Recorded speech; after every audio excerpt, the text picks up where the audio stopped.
ஓம் முருகா போற்றி, கந்தா போற்றி, கடம்பா போற்றி, கதிர்வேலா போற்றி, அறுபடை வீடு கொண்ட முருகப்பெருமானே போற்றி போற்றி. என் செல்ல பிள்ளையே, உன் வேண்டுதல் எல்லாம் நிறைவேறியது. இதோ உன் 2 ஆசைகளில் ஒன்று நிச்சயமாக நிறைவேறும். இந்த முருகப்பெருமான் சொல்வதை யாரிடமும் கூறாமல் தனியாக கேள். வாழ்க்கையில் பிறப்பு இறப்பு என்ற சூழல்களில் அன்பு, பரிவு, இரக்கம், மன்னிப்பு, கோபம், வெறுப்பு, விரோதம் என்னும் எத்தனை உணர்வுகள். இந்த மாதிரியான சூழலுக்கு நடுவில் நம்மில் 1000 உறவுகள் நம்மை சுற்றி வருகிறார்கள். அம்மா, அப்பா, அக்கா, தம்பி என பல உறவுகள். அவர்கள் உன்னுடைய ஒவ்வொரு ஜென்மத்திலும் ஒவ்வொரு ரூபங்களாக, ஆன்மாக்களாக வருகின்றார்கள். பிறப்பிலும் இறப்பிலும் உன்னுடன் யாரும் வரப்போவதில்லை. அதே போலத்தான் மற்றவர்களுக்கும் என்பது உலக நியதி. அப்படி இருக்கும்போது வாழ்நாளில் ஏன் ஒருவர் மீது அன்பு வருகின்றது, ஏன் மற்றொருவர் மீது கோபம் வருகின்றது என்பது தானே உன் கேள்வி. என் செல்ல பிள்ளையே, நீ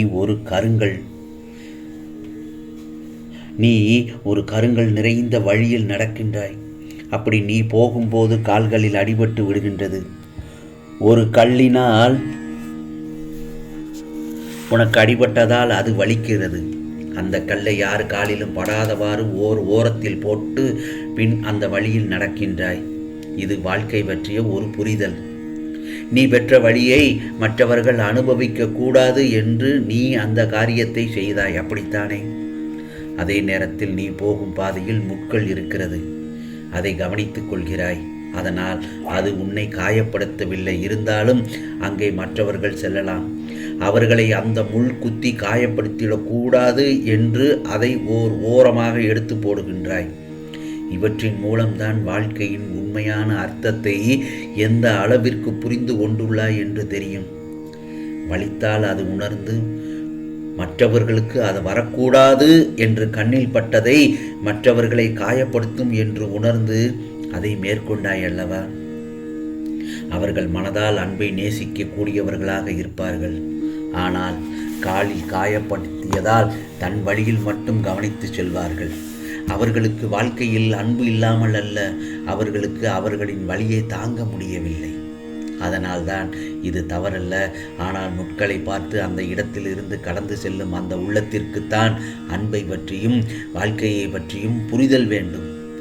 இவைகளை நான் உனக்கு கூறுவதற்கு காரணம் என்னவென்றால், கடவுள் படைத்த அனைத்திற்குமே காரணம் உண்டு. ஒவ்வொரு காரணம் இருக்கும். அவற்றுள் மிக புண்ணியமாக கருதுவது எது தெரியுமா? மனித இனம். மானிடராய் பிறப்பது அரிது என்று சொன்னார்கள். அதேதான், ஒரு உயிரின் பிறப்பும் இறப்பும் மனிதர்கள் கையில் இல்லை. அதை மட்டும் தெரிந்து கொள். ஆம் செல்லமே, உன் வாழ்க்கையிலோ நீ இன்பங்களையும் துன்பங்களையும் அதிகமாக சந்திக்கின்றாய். நீ புத்திசாலி என்று நான் நினைக்கின்றேன். ஆனால் நீ இவ்வளவு கோழையாக இருக்கிறாயே. எவ்வளவுதான் உனக்கு கவலைகளும் கோபங்களும் இருந்தாலும் அதை நீ அன்னத்தில் காட்டக்கூடாது. எதிரியை அழிக்க வேண்டும் என்ற எண்ணத்தையும் அந்த எண்ண உணர்வையும் அழித்து விடு உன் மனதில் இருந்து. பின்பார், வாழ்க்கை ஆனந்தமயமாகும். இன்னும் சில விஷயங்கள் உனக்கே புரியாமல் உள்ளன.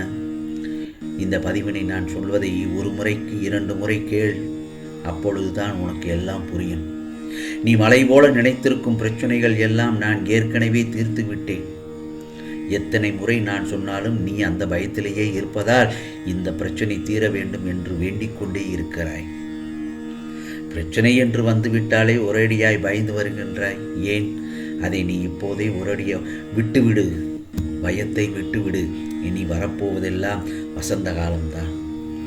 வாழ்வில் நீ எதையெல்லாம் நிரந்தரம் என்று நினைத்து கொண்டிருந்தாயோ அவையெல்லாம் நிதர்சனம் இல்லாத பொய்கள் என நீ புரிந்து கொள்ளவே இவ்வாறு பலதரப்பட்ட சோதனைகள் உனக்காக தரப்பட்டன. நீயோ வெகுளியாக இருக்கிறாய். உன்னை சுற்றி இருப்பவர்கள் யார் நல்லவர்கள் யார் கெட்டவர்கள் என நீ அறிந்து கொள்ளவே அதற்கான சோதனை கட்டத்தை நீ உருவாக்கினேன்.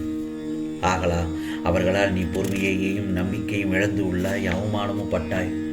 அந்த கெட்ட காலங்களை நீ நினைத்து பார்க்க வேண்டாம். காலங்கள் மாறிவிட்டன. இனி நன்றாக வாழ்வாய். ஆம் செல்லமே, இனி வருவனை எல்லாம் தென்றல் வீசும் உனக்கு வாழ்க்கையில். தென்றல் வீசும் காலம்தான். என் வலது கையை கொடுத்து உன்னை தூக்கி நிறுத்தி உள்ளேன்.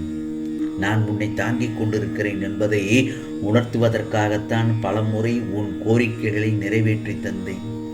இப்பொழுது புரிகிறதா? இக்கட்டான நேரங்களில் எல்லாம் உன் கூடவே இருந்து இந்த முருகப்பெருமான் உன்னை காப்பாற்றினேன். முருகா என்று கூப்பிட்ட நேரத்தில் எல்லாம் பதில் குரல் கொடுத்தேன் உனக்கு. இவையெல்லாம் நான் எதற்காக செய்தேன்? சற்று யோசித்துப்பார். நீ எப்போதும் ஆனந்தமாக இருக்க வேண்டும் என்பதற்காகத்தான் அவ்வாறு செய்தேன். ஆனந்தம் மன மகிழ்ச்சியாக இருக்கும் போதல்லவா வருகிறது. மன மகிழ்ச்சி எப்போது வருகிறது சொல்? உன் கோரிக்கைகள் அனைத்தும் நிறைவேறிய பிறகுதானே வருகிறது. நீயோ நான் முடித்துவிட்ட பிரச்சனைகளை இன்னும் முடிக்கவில்லை என தவறுதலாக புரிந்து கொண்டு இன்னும் துக்கத்தில் இருக்கிறாய். ஆகவே அதை நீ முதலில் உன் மனதிலிருந்து தூக்கி எறி. ஆம் செல்லமே, உன் மனதிலிருந்து தூக்கி எறிந்து விடு. அப்போது நீ கலக்கம் அடைய மாட்டாய். ஏனென்றால் மனிதனாக பிறந்தால் எல்லாவற்றையும் அனுபவித்துதான் ஆக வேண்டியது உள்ளது. நீ ஆனந்தமாக இருக்கும்போதுதான் உனக்குள் தைரியம் பிறக்கும். புரிகிறதா? தன்னம்பிக்கையும் பிறக்கும். எதையும் சாதிக்கலாம் என்ற உற்சாகம் பிறக்கும். உன் வேண்டுதல்கள் எல்லாம் பலிக்கும் நேரம் வந்துவிட்டது. ஆகவே உனக்கு எல்லா சூழ்நிலைகளிலும் நான் உனக்கு துணையாக இருப்பேன். இந்நிலை கூடிய விரைவில் மாறும் என் செல்லமே. ஆம், முருகா முருகா என்று சொல்லிக்கொண்டே என் ஆலயத்திற்கு நன்றி சொல்ல ஓடோடி வருவாய்.